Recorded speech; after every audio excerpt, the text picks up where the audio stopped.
ప్రపంచంలో 4th richest city, 4వ richest city ఏదంటే లాస్ ఏంజల్స్. అటువంటి అందమైన సిటీ ఈనాడు అగ్నితో నిండిపోయింది.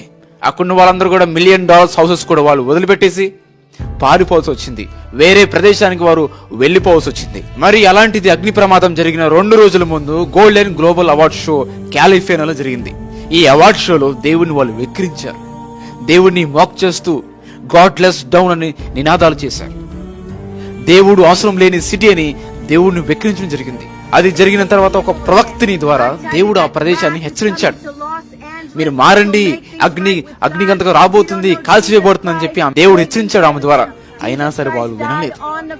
న్యూడిటీస్, హోమోసెక్షువాలిటీ అంటూ, సెక్స్ బిఫోర్ మ్యారేజ్ అంటూ దేవునికి విరోధమైన కార్యాలు ఆ ప్రదేశంలో జరగడం అని చూస్తున్నా.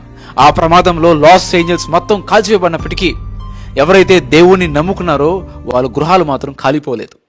అలాగే పూర్తి చర్చ్ అంతా కాలిపోయినప్పటికీ పైన సిలువ మాత్రం కాలిపోలేదు. ఇంకోటి అద్భుతమైన విషయం ఏంటంటే, పూర్తిగా ఇల్లంతా కాలిపోయినప్పటికీ అక్కడ ఉన్న బైబిల్ మాత్రం కాలిపోలేదు. ఎందుకంటే దేవుని వాక్యం సజీవమైనదని మనం చూస్తున్నాం. అందుకే దేవుని వాక్యం సెలవిస్తుంది, గల్తీ రాసిన పత్రిక 6వ అధ్యాయం 7వ వచనం, మోసపోకుడి, దేవుడు వెక్కరింపబడడు, మనుషుడు ఏమి విత్తునో ఆ పంటను కోయును.